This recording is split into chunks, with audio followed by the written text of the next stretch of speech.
اعوذ باللہ من الشیطان الرجیم بسم اللہ الرحمن الرحیم۔ کلاس 7 اسلامیات کا ٹیچر حافظ نوید۔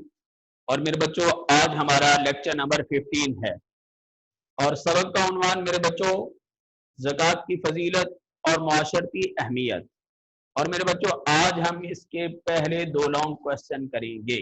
اس سے پہلے کل کے لیکچر میں ہم لوگ شارٹ کوشچن نمبر 6 سے لے کر 11 تک ہم نے کیے، تو آج ہم پہلے 2 لانگ کوشچن کریں گے۔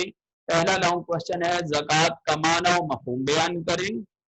دوسرا ہے زکوٰۃ کے مصارف کون کون سے ہیں۔ جی میرے بچوں نوٹس کا پیج نمبر 19 اوپن کر لیں۔ جی میرے بچوں زکوٰۃ کے معنی و مفہوم بیان کریں۔ زکوٰۃ کا مفہوم، جی بچوں زکوٰۃ کے معنی ہے بڑھنا، نشو و نما کرنا، پاک کرنا۔ زکوٰۃ ایسی مالی عبادت ہے جو ہر صاحب نصاب مسلمان پر فرض ہے۔ زکوٰۃ اسلام کے ارکان میں سے تیسرا اہم رکن ہے۔ نماز اگر بدنی عبادت ہے تو زکوٰۃ مالی عبادت ہے۔ اصطلاح میں زکوٰۃ کا مفہوم حلال طریقے سے کمائے گئے مال میں سے مقررہ شرح کے ساتھ معین حصہ اللہ تعالیٰ کی راہ میں خرچ کرنا زکوٰۃ کہلاتا ہے۔ زکوٰۃ ادا کرنے کے بعد مسلمان کا مال نہ صرف پاک ہو جاتا ہے بلکہ اس میں برکت ہوتی ہے اور وہ مزید بڑھتا ہے۔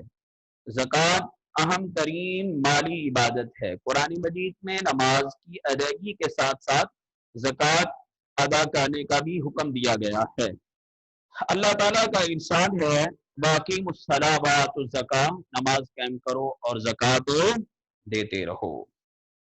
سوال نمبر 2 میرے بچوں زکوٰۃ کے مصارف کون کون سے ہیں۔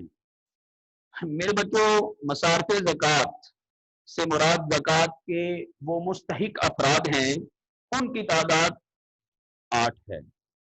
سورۃ توبہ میں مصارف زکوٰۃ کی تفصیل یوں بیان کی گئی ہے، اور یہ انما الصدقات للفقراء والمساکین والعاملین علیہا والمؤلفات قلوبهم وفی الرقاب والغارمین وفی سبیل اللہ وابن السبیل۔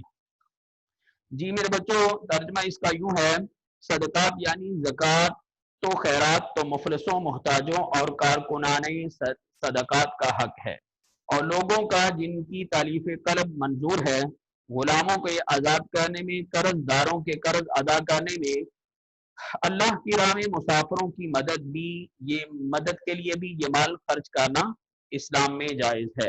اور میرے بچوں یہ تھے 8 مصارف زکوٰۃ، اور باقاعدہ میرے بچوں ابھی سے آپ یاد کر لیں گے تو 9th 10th میں بہت سے آپ کے شارٹ کوشچن سالو ہو جاتے ہیں۔ ٹھیک ہے میرے بچے، تو آپ لوگوں نے یہ دونوں لانگ کوشچن اچھے طریقے سے پریپیئر کرنے ہیں۔ ٹھیک ہے میرے بیٹے، اوکے، اللہ حافظ، السلام علیکم ورحمۃ اللہ۔